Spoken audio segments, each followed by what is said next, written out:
Hi Sonu, welcome to Melbourne. Hi, thank you very much. It's a great pleasure to have such a wonderful singer and performer amongst us Pleasure is today. mine. Thank you very much. Can you tell us how do you feel being in Australia and what kind of experience have you had performing here? Uh, the first time I came to Australia was in 2005, and I remember it was not a very strong market at that time. There were less shows that were happening, and we were kind of the pioneers in creating a lot of generating some audiences for the show. And we had a lot of goodwill in that concert, in that tour, in those concerts. After that, I came here 2 years back. It's been memorable again, and once again, I'm here for another show in Melbourne, exclusively. No other city, but just Melbourne. So, what have you planned for today's evening show? Is it going to be a mix of current Bollywood songs, some pop songs, or some old classics? Well, my body of work is pretty.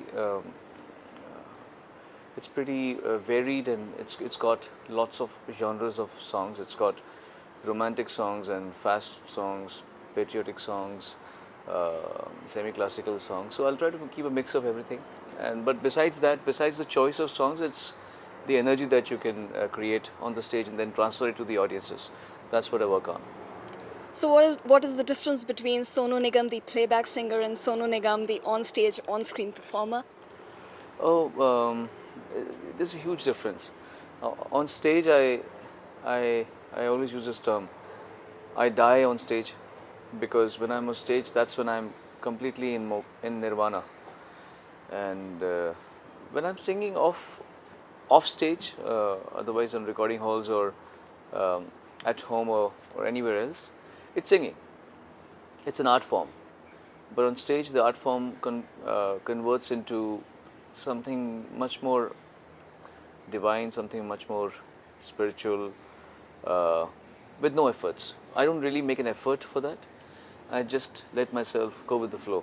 Because when you make efforts, it converts into something that is created. And what is created had I.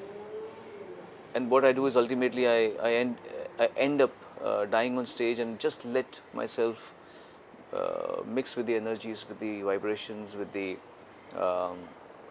spirits of all the people gathered, because they've gathered to see me perform. So I have to merge with them. I have to dilute myself with them. So there's a huge difference between me on stage and me otherwise. How do you define Bollywood song in music? Well, they're getting too monotonous now, but they've had a good variety of genres earlier.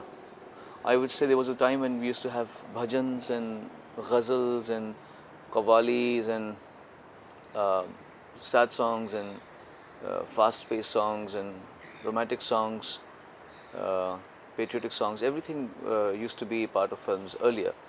Now we hear just one kind of genre. It's a sign enough that we need to really create an independent industry of music, independent direction of music, because a lot of art forms of music are dying because of the um, the nonchalance of so-called Bollywood. So it's good, it's great, but I think like in the rest of the world, we have jazz, we have rock, we have pop, we have classical. Similarly, Indian music should not specifically be Bollywood music. It should be much more versatile, much more varied. There are so many people who follow different kinds of music and art forms. They should be given more prominence by the media. The problem is media is only focused about Bollywood and cricket in India. So a lot of art forms are dying, like dance, etc., music. They're not getting the due. But maybe in the time to come, there will be some revolution, and people like us who have been working towards film music, also towards independent music, would be able to make some difference. That's what I hope. Do you think Bollywood concentrates too much on Punjabi song in music? Not really, but yeah, it's one of those genres that they are comfortable with, because perhaps a lot of makers are Punjabis, That's why. So they think that everybody should know Punjabi, or everybody should be listening to Punjabis. When there was a time when there were a lot of composers who were Bengalis, like S.D. Burman, R.D. Burman, you would be able to hear Salil Chaudhary. You would be able to hear a lot of Bengali folk composition style in those times. So it all depends who the composer is or who the director producer is. At that time, Rishikesh Mukherjee was one of the great directors at the forefront. Bimal Roy, all were Bengalis. And a lot of other people were. So we used to have a lot of Bengali influence. So it depends what the maker, who the maker is, and what his taste and language is. Yash Chopra is a Punjabi, so he would want to put some Punjabi songs in his movies. So that goes by default. With Chanda Ki Doli, you proved that you're a great composer. Thanks. Do you plan to get into music direction as well? I was in America last year for about 6 months, and over there you don't have much alternative but to just make your own music. And thankfully, I'd worked hard on my programming skills and everything, and that's why I knew a lot of stuff. So I upgraded myself and I groomed myself with their kind of music also. Lately, I've made some crazy music in India also, but more for independent labels, independent music. If I feel comfortable with a certain director or with a certain production team, then probably I'll make music. Otherwise, you cannot be making music just for the sake of. At my stage, at my point of career, I would rather work for the sake of music than for the sake of proving a point. So, what are your future plans as a singer and as an actor? As an actor, well, I did not take up any work after Love in Nepal because I realized I need to only work with people who have the same kind of sincerity level as mine. I'm too sincere to be seen or to be working with people whose agendas are not clear. I don't look down upon anyone who has worked with me in the past, but their agendas were not as clear as mine was. I was working for the sake of art. I was working for the sake of doing something great and doing something good, leaving a legacy. And their agendas were something else. And all of them wanted to make great movie or great work. But you have to have your agendas very clear.